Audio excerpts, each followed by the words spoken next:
Τζιντιράκι εδώ και σήμερα. Τζιντιράκι εδώ είπα, ναι. Και σήμερα. Θέλω να πω κάτι. Το καινούριο intro σας άρεσε? Το intro ήταν τέλειο. Για πείτε κάτω comments. Και θέλω να πω ένα μεγάλο ευχαριστώ που πήγαμε 50 εγγραφές. Επιτέλους. Επιτέλους. Επιτέλους. 50 εγγραφές. 50 εγγραφές. Πολύ καλό ήταν αυτό. Τι να σας πω. Θέλω να σας πω ένα. Ευχαριστώ! Όπλα!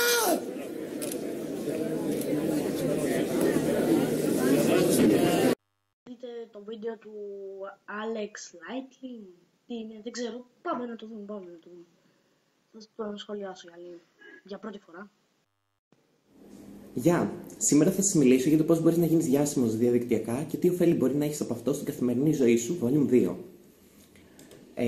Μπορεί να σας φαίνεται γνώριμο και το setting και η εισαγωγή του βίντεο, και αυτό είναι επειδή έχουν πολλές αναφορές στο πρώτο βιντεάκι που γύρισε για το πώς να γίνεις διάσημος.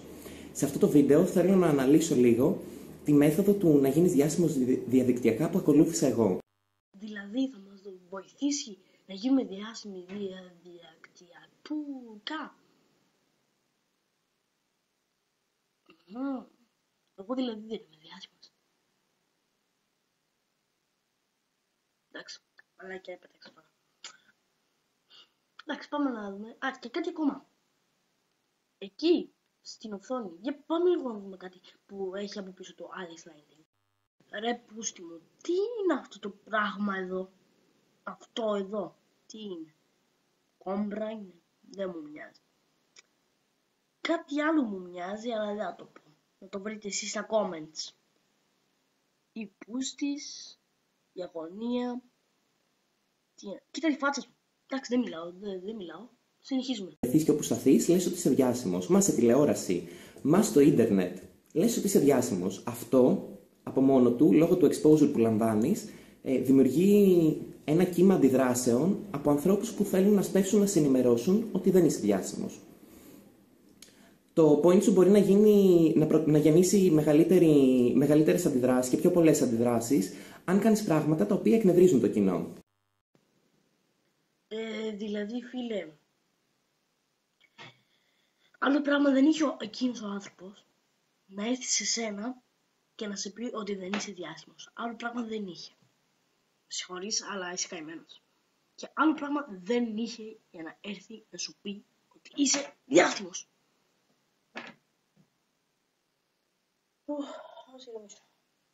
Εντάξει. Ομοφοβίας γενικότερο. Οπότε πάτησα σε αυτό. Ξέρω ότι υπάρχουν άνθρωποι που θα εκνευριστούν με το κάπνισμα, οπότε... Ορίστε.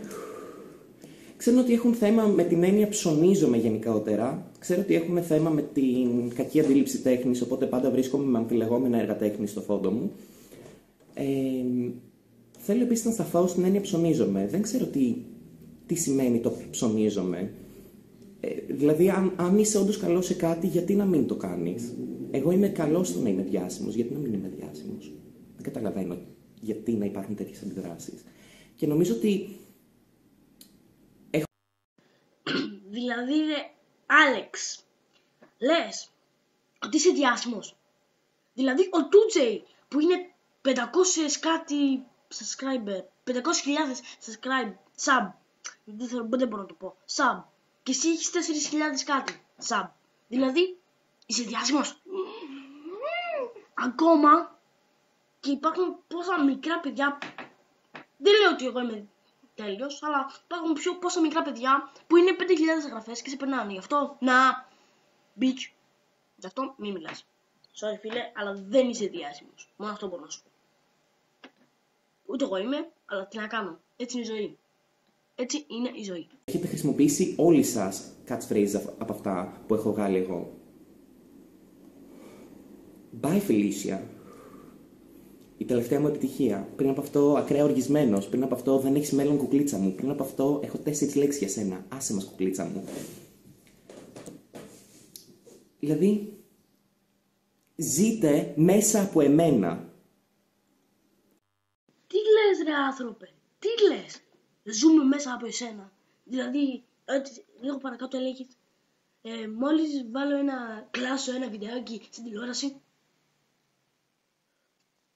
Ρε μαλάκα, είσαι χαζός, ψυχικά καθυστερημένος. Ωραία μαλάκα.